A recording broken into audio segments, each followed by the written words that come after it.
Pernah nggak sih Anda ngerasa, wah, yakin banget sama sesuatu, yakin yakin-yakinnya, sampai rasanya tuh nggak mungkin salah gitu. Hmm, Enak kan rasanya?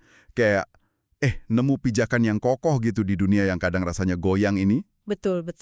Ada rasa aman ya? Nah, hari ini kita mau coba gali lebih dalam soal kenapa kita suka banget sama rasa pasti ini.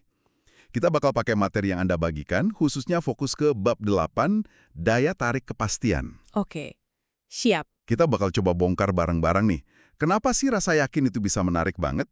Terus gimana otak sama emosi kita emang udah dari sononya nih, condong ke arah sana. Iya. Dan gimana masyarakat juga seringnya lebih menghargai orang yang kelihatan yakin ketimbang yang ragu-ragu gitu. Kelihatan lebih kuat ya? Tapi kita juga bakal lihat sisi gelapnya. Gimana keyakinan yang mutlak itu ternyata bisa bahaya. Dan apa yang terjadi kalau fondasi keyakinan kita itu ambruk total. Yuk kita mulai bedah. Oke, jadi sumber ini tuh langsung ngasih contoh yang lumayan ekstrim ya buat mulai. Kaum Zelot di zaman Yudas dari Galilea. Oke, Zelot. Mereka ini kan yakin banget sama kebenaran versi mereka sendiri. Sampai-sampai nggak ragu melakukan kekerasan yang pun mengerikan banget atas nama keyakinan itu. Wah, Nah, ini langsung nunjukin satu hal penting. Fanatisme itu akarnya seringkali di kepastian yang nggak tergoyahkan. Keyakinan buta bahwa kita tuh nggak mungkin salah. nggak ada ruang buat salah sama sekali ya. Sama sekali nggak ada. Esensi fanatisme itu ya penolakan total terhadap kemungkinan kalau kita bisa aja keliru. Serem juga ya kalau dipikir-pikir. Tapi kan itu contoh ekstrim zaman dulu. Apa hubungannya sama kita sekarang ini? Kadang kan kita cuman sebel aja kalau lagi debat sama orang. Rasanya kok dia nggak ngerti-ngerti, kita yang paling bener. Apa itu ada kaitannya? Nah, tepat sekali. Justru itu. Sumber ini berargumen kalau percikan amarah pas kita debat itu, keyakinan kalau cuma lawan bicara kita yang nggak rasional dan salah itu, sebenarnya versi mini dari jenis kepastian yang sama. Oh, versi kecilnya gitu ya? Iya. Dalam skala ekstrim, kepastian semacam inilah yang bisa memicu kekerasan dan penolakan total terhadap pandangan lain. Ingat nggak asumsi jahat atau the evil assumption yang pernah kita bahas? Iya, ingat. Itu muncul lagi di sini. Logikanya kan, kalau saya yakin saya benar secara absolut, otomatis orang yang beda pendapat itu pasti sengaja nolak kebenaran atau malah jahat gitu. Jadi dari merasa paling benar ke membenarkan tindakan negatif itu langkahnya ternyata nggak jauh ya? Nggak jauh, makanya bahaya. Oke. Bahayanya jelas kalau gitu. Tapi pertanyaannya nih, kenapa sih gampang banget kita kejebak sama rasa yakin ini? Rasanya kok alami banget ya? Kenapa kita gampang banget kepleset ke sana? Nah, ini menarik. Ada penjelasan dari sisi kognitif, cara kerja otak kita, dan juga dari sisi emosional. Oke, coba dari kognitif dulu deh. Kalau dari sisi kognitif, sumber ini ngutip pandangan filsuf Spinoza, yang kemudian diperkuat sama penelitian modern oleh psikolog Daniel Gilbert. Spinoza dan Gilbert, oke. Intinya gini, memahami sesuatu itu pada dasarnya udah termasuk mempercayainya di tahap awal. Oh, jadi pas kita ngerti, kita otomatis udah percaya gitu? Iya, semacam itu. Kita butuh usaha mental ekstra untuk nggak percaya atau meragukannya. Jadi otak kita itu settingan defaultnya cenderung nerima, cenderung percaya. Wah, menarik. Jadi emang jalur paling gampang buat otak kita ya percaya aja gitu ya? Pantesan. Betul, bertanya atau ragu itu butuh kerja keras tambahan buat otak. Terus kalau dari sisi emosional gimana? Pasti ada kaitannya juga kan sama perasaan? Banget. Secara emosional kepastian itu rasanya kayak kekuatan. Kita merasa pegang kendali, merasa koheren, punya otoritas atas pemahaman kita. Iya, rasa berkuasa gitu ya? Betul. Sebaliknya, ragu-ragu itu sering banget diasosiasikan sama kelemahan, sama kebingungan, bahkan kelumpuhan, jadi nggak bisa ngapa-ngapain karena bingung. Nggak enak banget emang rasanya kalau bingung? Makanya, sumber ini bilang, ketertarikan kita sama kepastian itu sebenarnya lebih karena kita nggak suka sama rasa nggak nyaman yang ditimbulkan oleh ketidakpastian dan keraguan. Oh, jadi kita ngehindarin rasa nggak enaknya ya? Iya, kita lebih milih merasa kuat dan jelas daripada merasa bingung dan lemah. Jadi sebetulnya, kita ngejar rasa pasti itu karena kita nggak tahan sama rasa nggak enak dari ragu-ragu. Masuk akal sih. Rasa nggak pasti itu emang nggak enak. Nah, kalau kita aja secara pribadi suka yang pasti-pasti, nggak heran ya kalau masyarakat secara luas juga begitu. Saya ingat sumber ini kasih contoh bagus soal ini di budaya dan politik. Gimana tuh? Betul sekali. Contoh budaya yang menarik itu soal interpretasi tokoh fiksi kayak Hamlet. Ah, Hamlet, iya ya. Keraguan Hamlet yang kalau dipikir-pikir ya wajar banget kan ya, disuruh bunuh paman sendiri cuma berdasarkan omongan hantu, itu sering dianggap sebagai kelemahan tragisnya. Padahal kan situasinya rumit banget ya. Banget. Tapi terutama setelah era kritikus sastra kayak Samuel Johnson, Boswell, sampai Coleridge, mereka cenderung menekankan keraguan Hamlet itu sebagai cacat karakternya. Jadi kayak ada bias gitu ya kalau ragu itu jelek. Iya, ini nunjukin ada bias budaya yang kuat, yang lebih menghargai tindakan tegas dan kurang suka sama keraguan, meskipun keraguan itu ada alasannya yang jelas. Contoh Hamlet ini klasik banget ya. Tapi bias ini kelihatan jelas juga di politik modern kan? Ingat kasus John Kerry lawan George W. Bush di pemilu AS 2004 yang dibahas di sumber itu? Oh iya, itu contoh yang bagus. Kerry waktu itu kan dicap plin-plan sama media dan lawannya. Iya, karena dia kelihatan mengubah pandangannya soal perang Irak. Padahal bisa jadi perubahannya itu karena ada fakta baru kan? Mirip kutipan terkenal yang sering dikaitkan sama Keynes. Ketika fakta berubah, saya mengubah pikiran saya. Betul, tapi tetap aja banyak pemilih saat itu lebih suka Bush yang kesannya teguh pendirian, nggak goyah, meskipun mungkin kebijakannya ada yang keliru. Kita kayaknya lebih kagum sama orang yang tetap pada jalurnya, nggak peduli jalurnya benar atau salah, daripada sama orang yang mau ngaku ragu atau mungkin salah ya. Tepat, dan puncaknya mungkin bisa dilihat dari cara kita memandang pemilih bimbang atau undecided voters pas pemilu. Mereka ini sering banget jadi bahan cemoohan kan? Iya, sering banget diejek. Dianggap bodoh lah, cari perhatian lah, atau bahkan nggak punya moral. Sumber ini ngutip gimana Jon Stewart dan David Sedaris menggambarkannya dengan sarkasme yang pedes banget. Waduh, Ini semua nunjukin betapa nggak nyamannya kita secara kolektif sama ketidakpastian, apalagi buat hal sepenting pemilu. jadi kita nggak nyaman lihat orang lain nggak pasti juga ya? Kayaknya gitu. Ini juga nyambung sama kecenderungan kita buat lupa kalau kita sendiri pernah ragu atau pernah mengubah pikiran kita pelan-pelan. Ada studi menarik dari Philip Tatlock yang nunjukin kalau para ahli politik itu sering salah ingat prediksi mereka sendiri di masa lalu. Oh iya, gimana tuh? Mereka cenderung ingat prediksinya lebih akurat daripada kenyataannya. Seolah-olah kita mengedit memori kita sendiri biar kelihatan selalu yakin dan konsisten. Wah, kita menghapus jejak keraguan kita sendiri ya? Biar kelihatan keren gitu. Bisa jadi. Intinya kita nggak suka terlihat atau merasa ragu. Jadi, kita nggak suka ragu, nggak suka salah. Dan masyarakat pun ngedukung itu. Kita kayak punya mekanisme pertahanan diri gitu ya. Buat menghindari perasaan nggak enak kalau ternyata kita salah. Gimana dong caranya kita ngeles dari perasaan nggak enak itu? Sumber ini bilang ada 2 cara utama ya. Iya, sumber ini menjelaskan 2 mekanisme utama gimana kita biasanya menghindari rasa nggak nyaman pas sadar kita salah. Cara pertama itu perubahan keyakinan yang bertahap. Bertahap, maksudnya pelan-pelan gitu. Iya, keyakinan kita itu seringnya gesernya pelan-pelan banget, kayak gerakan Gletser gitu.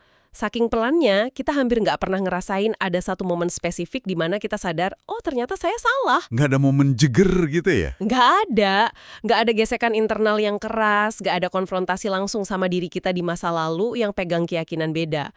Prosesnya halus banget, jadi kita nggak merasa pernah benar-benar salah. Kayak air pasang naik pelan-pelan gitu ya, nggak kerasa tiba-tiba udah beda. Oke, itu cara yang halus. Tapi ada juga kan yang perubahannya drastis. Misalnya tiba-tiba ada bukti baru yang nggak bisa dibantah. Gitu, gimana tuh cara kita ngatasinnya? Nah itu cara kedua, perubahan keyakinan yang mendadak. Tapi menariknya nih, bahkan ketika keyakinan kita runtuh tiba-tiba, kita itu cenderung nggak berlama-lama di kondisi lagi salah atau di kondisi ketidakpastian total. Oh iya, langsung cari pegangan baru gitu. Betul, kita biasanya langsung lompat ke keyakinan baru yang kita anggap benar. Jadi polanya bukan dari yakin A, terus ke oh saya salah, malu bingung, baru ke yakin B, tapi lebih kayak lompat langsung dari saya yakin A benar ke oke ternyata B yang benar, saya yakin B benar. Jadi nggak ada fase mengambang di tengah-tengah ya? Jarang banget. Thomas Kuhn dalam konteks revolusi ilmiah juga bilang kita cenderung memilih di antara paradigma atau keyakinan yang ada, bukan menilai satu keyakinan secara terisolasi dalam kehampaan. Oke. Ada juga studi dari Clark dan Dunbar yang nunjukin kalau kita bakal tetap pegangan sama hipotesis yang salah kalau nggak ada alternatif lain yang kelihatan. Kita nggak betah mengambang tanpa keyakinan. Jadi butuh pengganti langsung ya? Iya, begitu yang lama runtuh, kita butuh segera cari pegangan baru. Kayak lompat dari satu batu pijakan ke batu pijakan lain di sungai. Nggak mau lama-lama nyemplung di air ketidakpastian itu. Tapi kadang nggak ada batu pijakan lain ya. Kadang kita benar-benar jatuh ke airnya itu. Nggak ada tempat buat lompat. Sumber ini nyebutnya kondisi salah total atau pure wrongness. Dengar namanya aja udah bikin merinding. Gimana tuh rasanya? Iya, ini pengalaman yang untungnya sih jarang terjadi ya. Tapi kalau terjadi, dampaknya bisa sangat dalam, bahkan mungkin traumatis. Kapan biasanya ini kejadian? Ini biasanya kejadian kalau keyakinan yang jadi fondasi banget cara kita memandang dunia dan diri kita sendiri itu ambruk total. Dan nggak ada penggantinya yang siap pakai. Sumber ini ngasih contoh yang kuat banget lewat kisah nyata seorang perempuan bernama Anita Wilson. Oke, coba kita telusuri kisahnya Anita Wilson ini. Jadi dia dibesarkan di keluarga evangelis yang sangat taat di California ya. Sedikit konteks mungkin, evangelis ini salah satu aliran Kristen Protestan yang fokus banget ke pengalaman iman pribadi dan pentingnya menyebarkan ajaran Injil. Jadi, imannya Anita ini awalnya kuat banget ya. Betul. Imannya tulus dan mendalam sejak kecil. Dia aktif di gereja, pokoknya itu dunianya dia lah. Tapi keraguan pertama mulai muncul waktu ada seorang anggota gereja yang sangat dia kagumi meninggal tragis dalam kecelakaan mobil. Kenapa kematian itu bikin dia ragu? Yang bikin dia makin goyah bukan cuma kematiannya, tapi cara komunitas gerejanya merespons. Mereka kayak merayakan karena almarhumah dianggap sudah di tempat yang seharusnya tanpa memberi ruang yang cukup untuk rasa duka dan kehilangan yang wajar. Ini bikin Anita merasa ada yang nggak pas, nggak manusiawi gitu. Oke, itu pemicu awal ya? Iya. Kemudian dia pindah ke New York buat kuliah seni. Nah di sana lingkungannya beda banget. Dia ketemu dan jatuh cinta sama seorang pria ateis. Pelan-pelan dia mulai mengadopsi cara pandang pasangannya itu. Jadi pindah keyakinan lagi ya? Betul. Nah transisi dari iman masa kecil ke pandangan ateistik ini ternyata relatif mulus buat dia. Kenapa? Karena ada dukungan dari komunitas baru di New York, lingkungan baru, dan terutama dari pasangannya itu. Ada rumah baru secara sosial dan intelektual, jadi ada penggantinya gitu. Transisi keyakinan kedua ini kayaknya mulus karena ada rumah baru ya, ada sistem pendukungnya. Tapi hubungan itu kandas. Nah, di sini titik baliknya. Di sini masalah besarnya muncul. Tepat sekali, disinilah intinya. Putusnya hubungan itu nggak cuma menghancurkan hubungan personalnya, tapi secara bersamaan itu juga meruntuhkan sistem pendukung sosialnya dan sistem keyakinan barunya yang baru aja dia anut. Semuanya hilang barengan. Wah, double pukulannya ya? Iya, dia nggak bisa serta-merta balik ke iman masa kecilnya. Sumber ini mengutip filsuf Al-Ghazali yang bilang ibaratnya kaca kepatuhan buta itu udah pecah. Nggak bisa disambung lagi kayak semula. Nggak bisa pura-pura percaya lagi gitu. Nggak bisa. Jadi dia terlempar ke dalam kondisi yang dia sebut jurang kengerian atau abyss of horror. Nggak punya pegangan keyakinan sama sekali, baik yang lama maupun yang baru. Kosong, hampa. Aduh, kebayang sih rasanya. Sumber ini menggambarkannya pakai metafora yang kuat banget.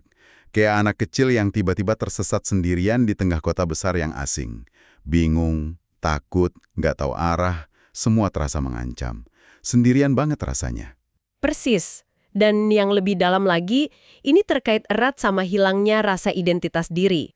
Sumber ini mengutip pemikir seperti James Sully dan Helen Merrill Lind yang bilang kalau keraguan terhadap dunia luar itu seringkali jalan beriringan sama keraguan terhadap diri sendiri. Jadi mempertanyakan dunia sekaligus mempertanyakan diri sendiri ya? Betul. Waktu fondasi keyakinan kita ambruk, bukan cuma pandangan kita soal dunia yang jadi nggak pasti, tapi pertanyaan mendasar soal siapa saya juga muncul. Kita jadi nggak kenal siapa diri kita tanpa keyakinan itu. Identitasnya ikut runtuh. Iya, Anita sendiri mendeskripsikan perasaannya sebagai berkabung hebat atas identitas atau profound grief over identity. Kehilangan keyakinan itu rasanya seperti kehilangan sebagian dari diri sendiri, sakit banget pasti. Gila, rasanya pasti berat banget ya. Terombang-ambing tanpa pegangan sampai nggak kenal diri sendiri kita. Tapi, kok sumber ini bilang justru pengalaman pahit kayak gini, kondisi salah total ini, bisa jadi semacam titik awal yang baru. Gimana ceritanya bisa gitu? Iya, ini bagian yang menarik sekaligus agak paradoks ya. Meskipun rasanya pasti luar biasa sulit dan menakutkan, sumber ini berargumen kalau pengalaman salah total ini bisa berfungsi kayak lokasi konstruksi psikologis atau psychological construction site. Lokasi konstruksi? Maksudnya tempat membangun ulang gitu? Betul. Momen ini tuh melucuti kita dari semua teori dan asumsi lama kita tentang dunia dan tentang diri kita sendiri. Kita dipaksa menghadapi kekosongan, ketidakpastian absolut, tapi justru dalam kehampaan itulah ada ruang untuk perubahan yang benar-benar mendasar dan penemuan diri yang baru bisa terjadi. Jadi harus hancur dulu baru bisa bangun yang baru. Kurang lebih begitu. Anita sendiri bilang, intinya gini, saya harus pergi ke tempat yang menakutkan ini, saya harus kehilangan diri saya untuk bisa benar-benar menemukan diri saya lagi. Wow. Ini nunjukin ada potensi transformatif yang luar biasa dari berani menghadapi kondisi salah secara total, meskipun ya ampun prosesnya pasti ya menyakitkan banget. Jadi apa nih artinya semua ini buat Anda yang lagi dengerin? Jelas banget kan ya? Rasa yakin itu emang menggoda banget. Secara otak, rasanya lebih gampang. Betul. Secara emosi, rasanya lebih kuat dan nyaman. Di masyarakat, seringnya lebih dihargai. Enak deh pokoknya. Tapi ya itu, seperti yang kita lihat dari contoh Zelot, sampai perdebatan sehari-hari yang bikin panas, kepastian itu bisa bawa kita ke jalan yang salah. Bahkan bisa berbahaya kalau udah jadi fanatisme buta. Betul. Sebaliknya, justru keberanian buat menghadapi ketidakpastian, buat ngakuin kemungkinan kalau kita bisa salah meskipun rasanya nggak enak banget, bisa sampai menyakitkan kayak pengalaman Anita tadi, itu malah bisa buka pintu buat kita tumbuh. Jadi ada potensi positif di balik rasa nggak nyaman itu ya? Iya, bisa bikin kita lebih paham diri sendiri dan bisa mendorong perubahan yang nyata ke arah yang lebih baik. Jurang kesalahan itu, meskipun kelihatannya menakutkan, ternyata bisa jadi tempat lahirnya pemahaman baru. Nah, ini ninggalin satu pertanyaan penting nih buat Anda renungkan sendiri. Kalau kepastian itu bisa menipu dan kadang berbahaya, sementara ketidakpastian itu menakutkan, tapi justru di situ ada potensi buat tumbuh, gimana caranya Anda bisa jalan di tengah-tengah ketegangan ini? Pertanyaan bagus tuh. Gimana caranya Anda bisa memegang keyakinan yang penting buat Anda tanpa terjerumus jadi kaku dan fanatik, tapi di saat yang sama juga bisa menerima adanya keraguan dan kemungkinan salah tanpa jadi lumpuh atau nggak bisa bertindak. Sesuatu untuk Anda pikirkan lebih lanjut. Sampai jumpa di pembahasan mendalam kita berikutnya.